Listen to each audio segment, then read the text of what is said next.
जी, इनका ये कहना है कि आपने सिस्टम्स को बहुत कॉम्प्लिकेट कर दिया था, बहुत जटिल कर दिया था, हमने उनको आसान कर दिया। सुधांशु जी का ये कहना है कि हमने कई जगह टेररिज्म रोका, हमने पाकिस्तान को उसकी भाषा में जवाब दिया। उनका ये भी कहना है कि इकोनॉमिक ग्रोथ आज की तारीख में भारत की सबसे अच्छी है विज़ावी बाकी कंट्रीज। आपका इस पे टेक क्या है? Not bad, not bad.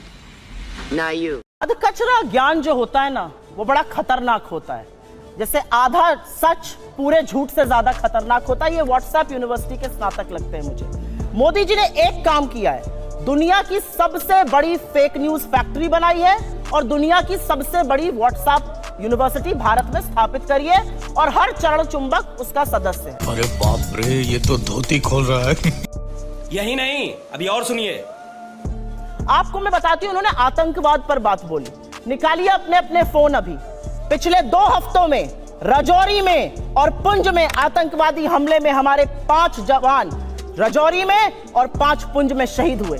इस देश के प्रधानमंत्री के पास एक क्रिकेटर की उंगली टूट जाने पर ट्वीट करने का वक्त है, लेकिन एक वक्तव्य इस देश के गृह मंत्री का, इस देश के प्रधानमंत्री का हमारे 10 जाबाजों की शहादत पर नहीं आता। आपको क्या लगता है, आप आतंकवाद को स्वीकारेंगे नहीं, एक्सेप्ट नहीं करेंगे कि हमारे जाबाजों की शहादत हुई है तो वो बंद हो जाएगा? उन परिवारों से पूछिए, क्या उनको सम्मान और श्रद्धांजलि इस देश के प्रधानमंत्री को नहीं देनी चाहिए? आप मौन क्यों हैं? 10 जाबाजों की शहादत हुई है पिछले 2 हफ्तों में। 20 जाबाजों की शहादत हुई चीन में, वहां पे गलबैयां कर रहे हैं, झूला झूल रहे हैं चीन के साथ, साबरमती में बैठ के शहनाई सुन रहे हैं। ये बात करेंगे चीन पर? 18 बार प्रधानमंत्री चीन में गए, भगवान जाने क्या चीन से रिश्ता है, तो चीन का नाम लेने में कतराते हैं। क्यों डरते हैं हमारे प्रधानमंत्री चीन का नाम लेने में? यह सवाल मैं पूछती हूँ, यह सवाल देश पूछता है। 20 जाबाजों की शहादत हुई है। इन्होंने कुछ बातें बोली और उन बातों को बोलने से पहले मैं एक महिला हूं, आधी आबादी की बात कर लेते हैं। यहां से मुश्किल से 10 या 15 किलोमीटर दूर पर इस देश की सबसे डेकोरेटेड, सबसे सम्मानित वो लड़कियां जिन्होंने बड़े बड़ों को पटखनी देके हम सबके सीने गर्व से चौड़े किए हैं, 1 महीने से बैठी हैं और यौन शोषण का आरोप आपके सांसद पर लगा रही हैं। आपके मुंह से एक शब्द नहीं फूटता है, एक शब्द नहीं निकलता है मोदी जी के मुंह से, एक शब्द नहीं निकलता है अमित शाह के मुंह से। क्या ऐसी आपकी फंसी है बृजभूषण शरण सिंह से कि आप नहीं बोलते हैं? ये सवाल मैं एक महिला होने के नाते पूछती हूँ, मैं एक महिला होने के नाते पूछती हूँ। बिल्किस बानो के अपराधियों को किसने रिहा किया? क्योंकि वो मुसलमान थी तो आप बोलेंगे नहीं? अंकिता ठाकुर का जिसने कत्ल किया, जिसने उसको जिस्म फरोशी में ढकेला, वो आपके विधायक का बेटा था। आप क्यों चुप हैं? आपने वहां पर इमारत ही गिरा दी कि सबूत ही ना मिले। आपका विधायक दोषी पाया गया है हत्या और सामूहिक बलात्कार का, कुलदीप सिंह सेंगर। ये बात करेंगे महिला सुरक्षा पर? ये चूड़ियां भेजते थे प्रधानमंत्री को, आज इनके मुंह से एक शब्द नहीं फूटता। महिलाएं इस देश की पूछ रही हैं और आपको भी पूछना चाहिए, क्यों चुप है मोदी सरकार जब हमारी बेटियां जंतर मंतर पर 1 महीने से बैठी हैं? उन लड़कियों के आंसू देखकर, और आज की खबर फिर से मैं कोट कर रही हूं, एक समर कैंप होता था साक्षी मलिक बनने के लिए, तमाम लड़कियां वहां पर आवेदन देती थी। आज की स्थिति यह है कि बलात्कार और यौन शोषण की खबरों के बाद एक एप्लीकेशन नहीं आई है। ये इस देश की बेटियों के साथ ये कर रहे हैं, ये हमें पाठ पढ़ाएंगे। इन्होंने एक बहुत बड़ी बात बोली और वो बात बोलते बोलते पाकिस्तान पर चले गए। आज तक इस देश का यह न्याय था कि आज तक आईएसआई ने हमारी जमीन पर पैर नहीं रखा था। आईएसआई को पठानकोट बुलाकर आप निरीक्षण कराते हैं, लाहौर आप चले जाते हैं लपके हुए, भगवान जाने सिवई खाने या बिरयानी खाने, और सवाल हमसे आप पूछिएगा। आसिया अंद्राबी आपका चेहरा बनती है श्रीनगर में और सरहद पार जाके आतंकवादी गतिविधियों में शामिल है। आप एक दुर्दांत आतंकवादी को, यूसुफ को वहां पर टिकट देते हैं क्योंकि आपको अपनी सत्ता करनी है। ये कैसे लोग हैं?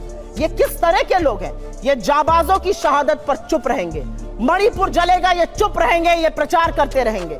इनको ये याद है कि इनको क्या क्या कहा गया। कर्नाटक जाकर क्या कहते थे साहब? मुझे फलाने ने ये कहा। कर्नाटक ने क्या कहा? कर्नाटक की जनता ने कहा मुद्दे है बेरोजगारी, मुद्दे है महंगाई और मुद्दा है भ्रष्टाचार। अगर उस पर बात होगी तो हम बात करेंगे, नहीं तो विपक्ष में बिठाने का आपको काम करेंगे। साहब हिमाचल गए थे, हार गए, कर्नाटक गए, हार गए, और ये विश्वगुरु बने फिरते हैं। इनकी बातें सुन लीजिए तो भारत शायद 1947 में ही आजाद हुआ हो, के बाद अब 2014 में आजाद हो गया हो। मेरा अपना मानना है कि कुछ बातें जब समझ में नहीं आती है उसको नहीं बार बार बोलना चाहिए। मैंने आपको एक बार पहले भी शो पे समझाया है।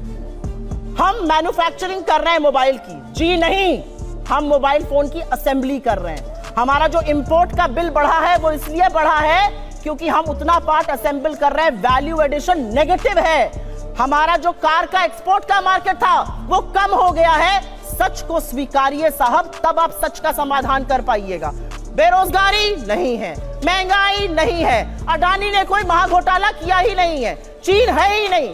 जब आप आंखों पर पट्टी बांधकर शासन चलाइएगा तो देश का वो हाल होगा जो हो रहा है। मैं तो एक महिला होने के नाते एक ही सवाल पूछना चाहती हूं कि हाथरस की गुड़िया को आप 2:30 बजे जलवाएंगे, दोषी रेप में आपके विधायक पाए जाएंगे, आपके सांसद के ऊपर यौन शोषण का आरोप है, आपके विधायक का बेटा एक लड़की के कत्ल का मुलजिम पाया जाता है।